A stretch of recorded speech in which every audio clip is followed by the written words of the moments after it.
Sarah Gadon is not your typical young Hollywood star. For starters, she lives in Toronto.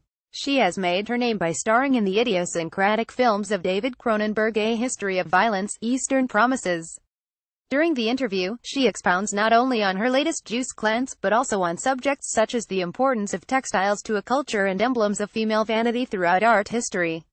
Which may be why the 30-year-old is poised to become the latest it girl, make that it woman, of TV's current feminist streaming wave, joining a club that includes Elizabeth Moss of The Handmaid's Tale, Betty Gilpin and Alison Brie of Glow, and Kristen Ritter of Jessica Jones.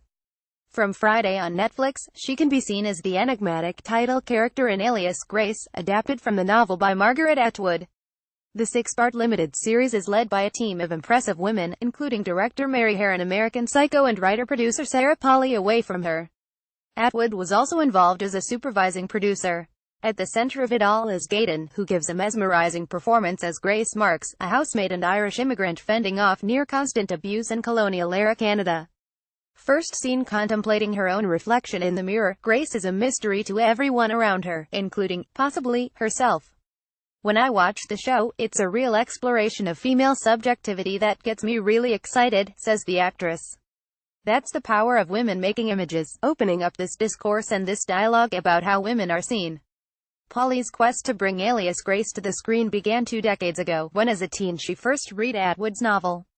Her agent rightly sensed that Polley, then a child star known for her role in the series The Road to Avonlea, might want to branch out beyond acting and suggested she try to option the rights.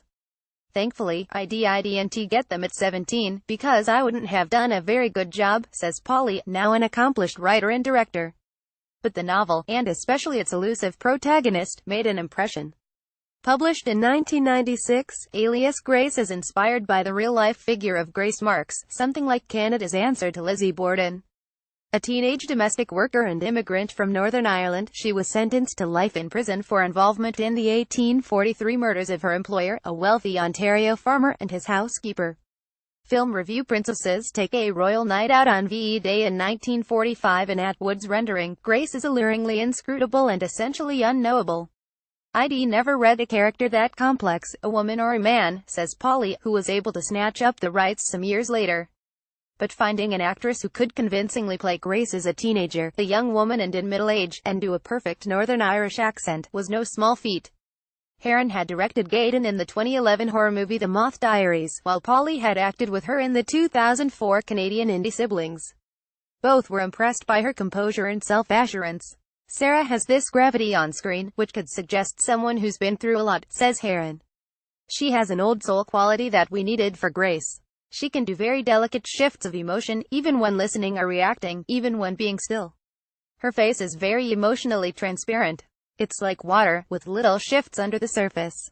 In addition to capturing Grace's complexity, Gadon mastered the tricky accent by listening to BBC Radio Ulster and asking friends in Belfast to record portions of the script. The constant manipulation of her jaw gave Gadon brutal headaches, she recalls, with a wince.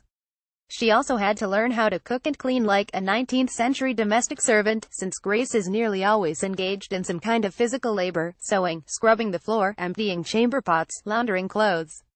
Herron says it was critical that the series showed how these young girls just worked from morning until night. So Gadon was sent to Black Creek Pioneer Village, a historical reenactment camp outside Toronto, and studied Mrs. Beaton's Book of Household Management, a Victorian housekeeping guide. Gadon acknowledges that the physical, technical and emotional demands of the role, not to mention the long hours, occasionally took their toll. I'd get to a point where I was paralyzed with anxiety, she says. But Herron praises Gadon's meticulous preparation, likening her to a British theatre actor. Gadon's discipline may also stem from her training in ballet. She began performing professionally at 9 years old in a production of The Nutcracker and eventually segued into acting.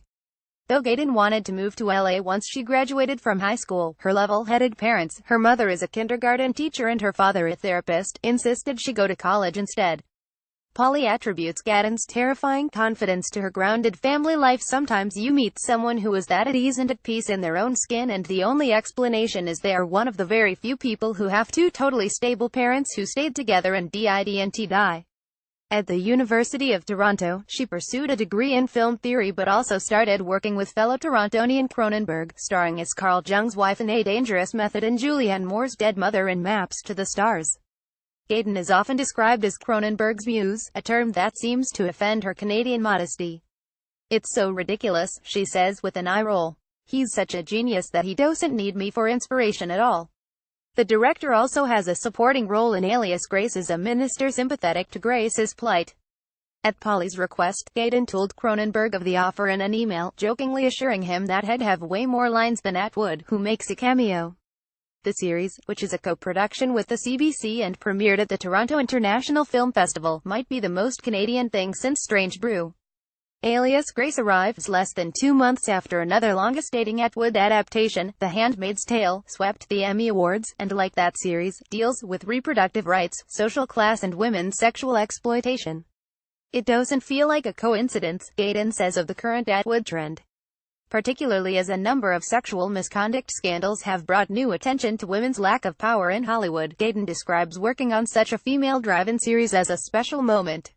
While her performance in Alias, Grace will almost certainly bring more high-profile offers from Hollywood, Gadon has no plans to leave Canada permanently. "I will always view Toronto as my home," she says, eager to generate material that will allow her to stay put north of the border. And inspired by Polly, Gadon has also begun to contemplate roles beyond acting.